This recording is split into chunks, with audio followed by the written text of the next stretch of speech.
Hello students, in the last topic we have discussed that social stratification or social division is very common feature of the society or the human civilization, and we have also discussed that in each and every ages of the history and each and every place of the world has some classes or divisions in the societies. Means classless society cannot be imagined. Every society has some divisions or some diversities on the basis of religion, culture, politics, education, or so many other bases, or sometimes races, casteism. So it is clear that each and every society, either in the present time or in the past, always have some divisions or some diversities or differences. The basis may be different, but this class division is very common. So, in Indian society, in the current time and also in the ancient time, there was so many stratification or social stratification, social divisions, and these divisions were in different forms.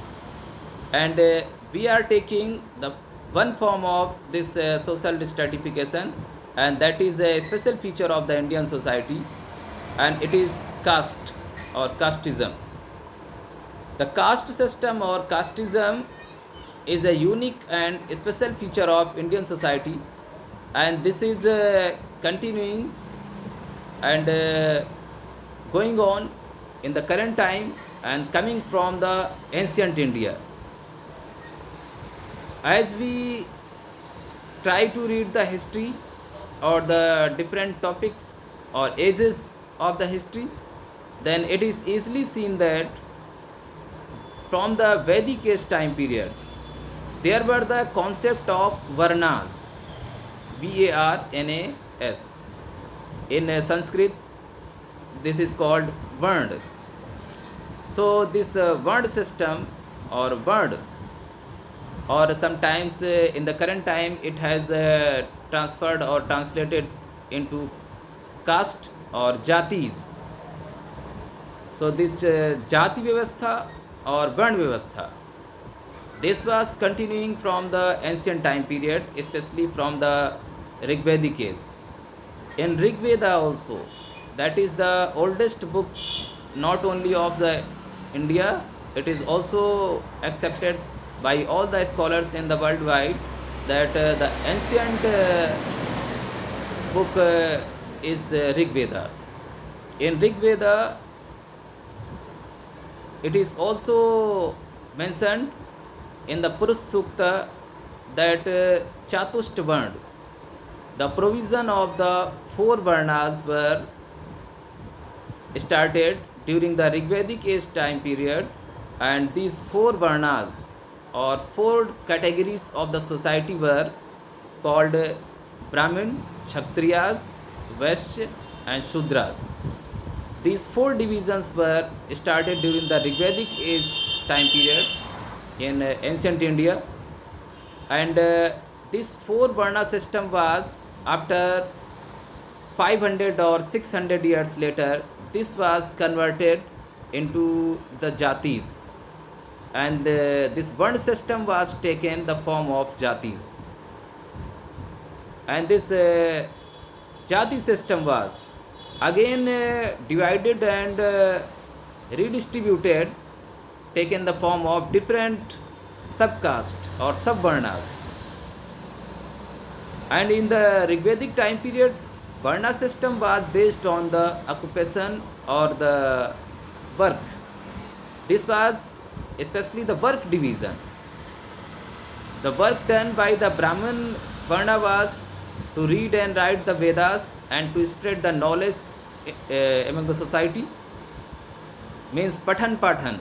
Pathan Pathan was the main occupation of Brahmin Varnas, while ruling over the people, over the kingdom, and join the armed forces and become a soldier and senapatis or so many other posts in the armies. This was the main work or occupation of the Kshatriyas. And to do any trade or commerce, trade and commerce means selling and buying the goods and objects. This was the main occupation of the Vaishya in Rigvedic age.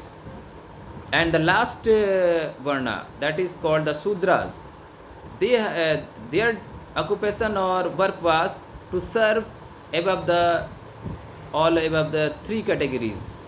Means Sudras were appointed as a servant or as a das in the king's palace, in the Kshatriyas' houses or homes, and also in the Vaisyas. So this was the last and downtrodden category of the society.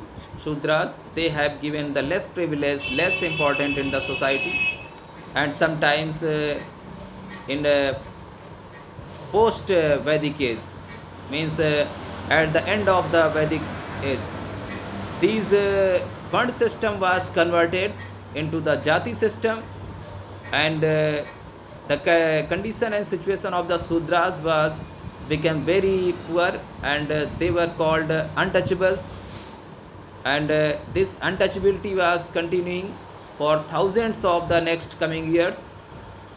And this Jati system was firstly based on the work division, but after hundreds or thousands of years later, this was transferred into the hierarchical system. Means a person who have taken the birth in the Brahman family, he will always remain as a Brahman. Either he is studying Vedas or not, it is not the matter.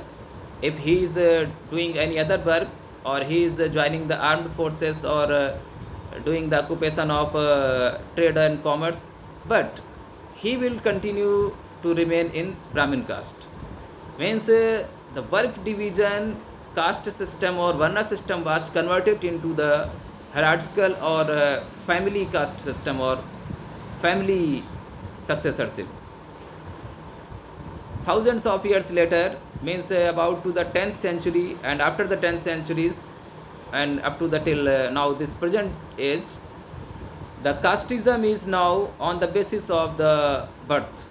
Means a person who has taken the birth into the Brahman family or into the Kshatriya family or Vaishya or Shudra family, he will be continue called the member of that family.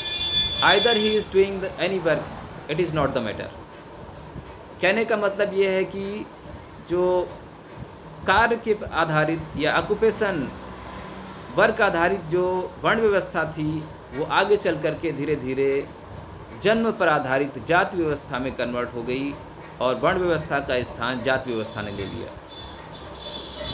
वर्ण व्यवस्था जहाँ पर एक लचीली व्यवस्था थी, जिसमें कि व्यक्ति अपने कार्य से जुड़ा है तो उसी वर्ण में काउंट किया जाएगा। अगर वो वेदों का पठन पाठन कर रहा है तो वो ब्राह्मण कहलाएगा। एक ही परिवार में ब्राह्मण, क्षत्रिय, वैश्य और शूद्र हो सकते थे अपने कार्य के विभाजन के अनुसार। लेकिन अब ये जो दौर आ चुका है, और इन हज़ारों सालों की यात्रा में इस वर्ण व्यवस्था ने आगे चल कर के बहुत रिजिड और स्ट्रिक्ट फॉर्म ले लिया जाति व्यवस्था का। अब जाति व्यवस्था में ये हो गया है कि जो व्यक्ति, जो बच्चा जिस जाति में परिवार में जन्म लेता है, वो उसी जाति में गिना जाएगा, उसी जाति का माना जाता है। और ये जाति व्यवस्था आज के दौर में बहुत कॉम्प्लेक्स हो चुकी है। अब जातियों में भी उपजातियाँ हो गई हैं। आप ब्राह्मण के अंदर ही सब डिवीज़न हो गए, ब्राह्मण्स के अंदर ही इतनी सारी उपजातियाँ हो गई हैं कि आप काउंट नहीं कर पाएंगे।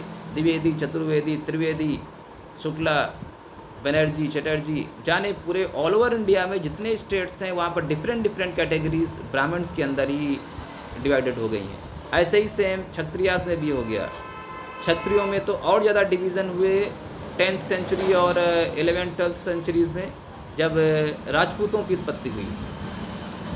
ये जो राजपूताना है, इनमें से बहुत सारे ऐसे गैर क्षत्रिय कास्ट और अदर कंट्रीज़ के अदर रिलीजियस पीपल भी हैं जो आकर के राजपूताने में जुड़ गए। इसके लिए बहुत सारी अलग अलग थ्योरीज़ दी जाती हैं। सबसे बड़ी थ्योरी जो सोमनाथ मंदिर में अग्निकुंड की थ्योरी दी जाती है, जिसके तहत हिंदुत्व में तब्दील करके तमाम ईरानी, तुर्की, अफ़गानी सरदारों को और सैनिकों को राजपूतों में कन्वर्ट कर दिया गया। और वो आने वाले दौर में जो आप चौहान देखते हैं, परमार देखते हैं, चंदेल देखते हैं, ये उसी टाइम की जनरेशन है और काफ़ी ट्रांसफॉर्मेशन हुआ है। और आप ये कह सकते हैं जातीज़ में अब सिस्टम जो है वो मिक्स्ड हो गया है बहुत। अब कौन किस जाति का ओरिजिनली रहा होगा या कहाँ का है, ये बता पाना बहुत मुश्किल है, क्योंकि आज बहुत कंपोजिट कल्चर है। कास्ट में इंटरकास्ट मैरिज भी हुई, तो उससे भी जो नेक्स्ट जनरेशन आई उसके बारे में जाति को डिसाइड कर पाना बहुत मुश्किल हो गया आने वाले दौर में। तो ये जाति सिस्टम इंडिया में आज काफ़ी कॉम्प्लेक्स हो चुका है। जाति व्यवस्था पर एक और लेक्चर मैं अभी लूँगा, तो नेक्स्ट लेक्चर जो होगा वो भी इसी कास्ट सिस्टम जाति व्यवस्था पर होगा, क्योंकि ये आसान टॉपिक नहीं है। हम इसे 2 टॉपिक में कंप्लीट करने की कोशिश कर रहे हैं और मिस्टर AR देसाई, GS भूरे जैसे सोशियोलॉजिस्ट ने जाति व्यवस्था पर रिसर्च करके बहुत मोटे मोटे बुक लिखे हुए हैं। तो यहाँ पर इस टॉपिक को इतना ईज़िली फिनिश करना या इतना ईज़िली इसको समाप्त करना आसान नहीं होगा। तो फिलहाल अभी कम से कम एक लेक्चर और लेंगे तो उसमें जाति व्यवस्था पूरी तरीके से क्लियर हो जाएगी।